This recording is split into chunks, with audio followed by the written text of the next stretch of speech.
The fierce extremity of suffering has been steeped in the waters of forgetfulness, and the deepest furrow in the knotted brow of agony has been smoothed forever. Dr. Oliver Holmes.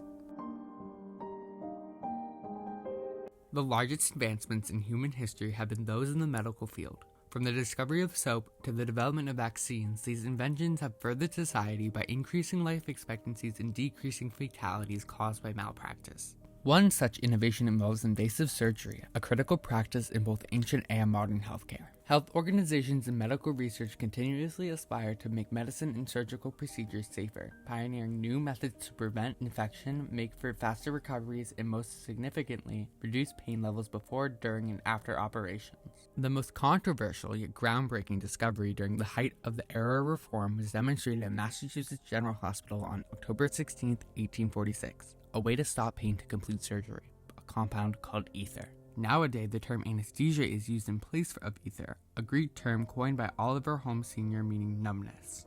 The public display and alleged discovery of ether as a medical anesthetic at Massachusetts General Hospital caused a myriad of debates, namely in the accreditation of the process and the validity of pain prevention, yet has successfully persevered beyond initial doubts about its efficiency, paving the way for future pain prevention methods positively impacting men, women, and children in their quest to lead healthy lives. Prior to 1846, mid-19th century medicine had scarcely evolved since the Middle Ages. In the medical world prior to the 1800s, surgery was never the best solution.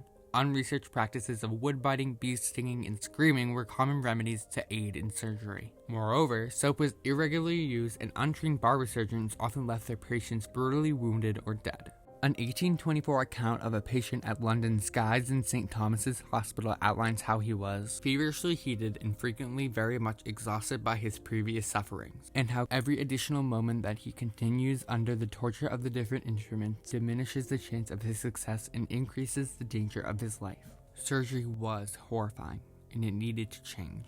Change was only possible with the establishment of Mass General Hospital. About a decade later, Dr. James Jackson and Dr. John Collins Warren, both of Harvard Medical School, looked to the Commonwealth of Massachusetts to establish a teaching hospital. Using both this new push and previous efforts, the Massachusetts Senate granted a charter for the Massachusetts General Hospital in 1811. 10 years after the charter was passed, on September 3, 1821, the Massachusetts General Hospital opened its doors and treated its first patient, thus planting the seed for a monumental medical hospital that would change history forever. As the Massachusetts General Hospital grew and grew, the number of physicians did as well. Among these practicing physicians was Crawford Williamson Long. Born in 1815, Long is known in the modern day as the father of anesthesiology. After growing up in Danielsville, Georgia, he sought education at the State's University. He later earned a medical degree from the University of Pennsylvania and worked in New York before returning to Georgia to open his own practice. There he observed that people injured in ether frolics, a term used to refer to intoxication by the gaseous drug ether, didn't suffer pain. After short trials to test this hypothesis, Long found that ether truly and effectively numbed pain. After this scientific breakthrough, Long wanted to test the strength of his ether technology during surgery. Thus, on March 30, 1842, Dr. Long removed a tumor from the neck of Mr. James Venable, marking the first use of true medical anesthetic. For this, Long County and Crawford Long Hospital was named in his honor. Clearly, Long was first to use and document the medical use of ether, but history played out another way. Another notable anesthesiologist was William Thomas George Morton. Born in 1819, Morton practiced as a dental surgeon after attending Harvard Medical School. Dr. Morton had continued to work in his teaching hospital, Mass General, with an assistant, Horace Wells, who unsuccessfully attempted to demonstrate the use of nitrous oxide gas, commonly known as the laughing gas, as an anesthetic. Working together, Morton consulted with his former professor, chemist Charles Jackson, on any pain relief remedies. Jackson directed him to ether. Morton, eager to show ether to the public, debated with co-founder and head surgeon at MGH, Dr. John Warren.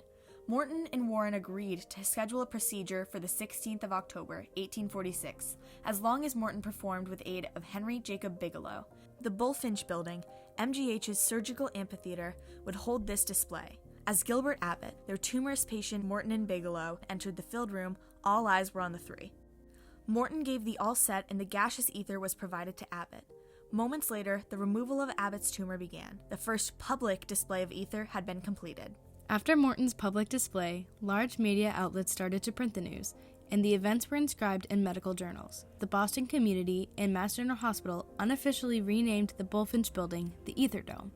However, this public display sparked 3 major debates. Long had strived for credit.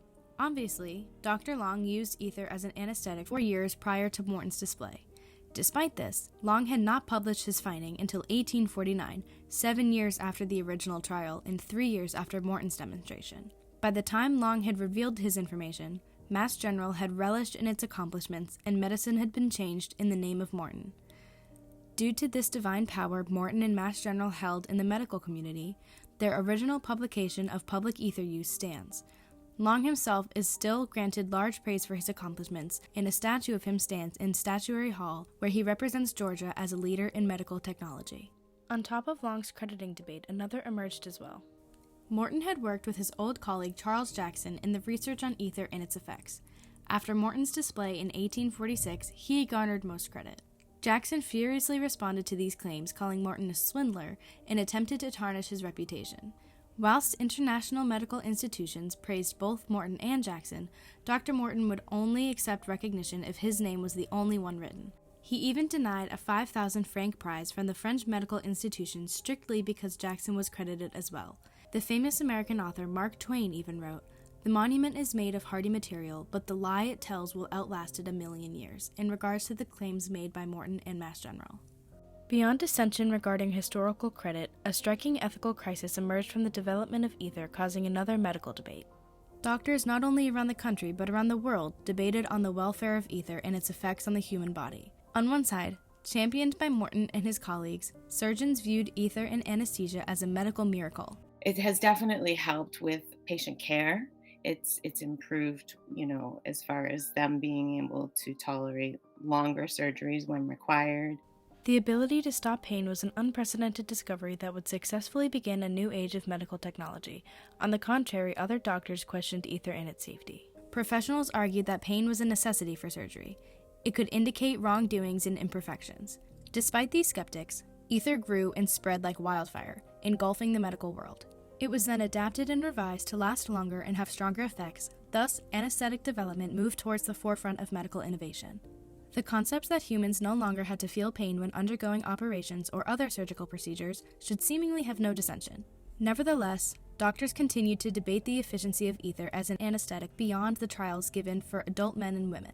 Childhood surgery was never even thought of until after ether's discovery, and operations on children under 15 increased as success was shown. In fact, throughout the late 1800s and beyond, ether was used for anything possibly relating to pain relief, including twilight anesthetic, most commonly used in childbirth so mothers wouldn't feel the pain of contractions. Albeit, these anesthetics were steeped in controversy as some patients were left in vegetative states leading to malpractice lawsuits. More importantly, the debates of ether's effectiveness provoked other scientists to search for other anesthetics. Ether was safe, easy to use, and remained the standard general anesthetic until the 1960s when fluorinated hydrocarbons came into common use. Mixing ether in these hydrocarbons became common. Anesthetics used today are almost unrecognizable from the anesthetics used in the late 1800s. Ether has been replaced completely by newer inhalation agents, and open drop delivery systems have exchanged for complicated vaporizers and monitoring systems. Anesthesia has come such a long way, and been able to provide people a lot of fantastic health opportunities that weren't there before. Nevertheless, the debates of pain relief continue over 100 years after ether's discovery. As recently as the 1980s, many doctors believed that anesthetics were useless on babies as they were considered to not have developed pain receptors. This belief was debunked after around 1 year of testing and solidified anesthesia's role for all ages. In the words of the New York Times, "It shall remain and always will that the man who convinced the world that by the simple inhalation of agreeable vapor, surgery could be divested of its terrors, half the primal curse that was laid on women be removed, and innumerable lives saved to the world, was the noblest benefactor of the human race that the 19th century has yet produced." The discovery of ether, whilst thrown through multiple ethical, credential, and fair use debates, succeeded in changing medical history for the better. Nowadays, anesthesia is the cornerstone of modern medicine, and without ether would not exist to the degree it does today. Reformed testing and crediting systems also emerged from these debates. For its work, Mass General Hospital's Ether Dome still stands today as a museum for medicine and anesthetic, giving home to such an amazing discovery.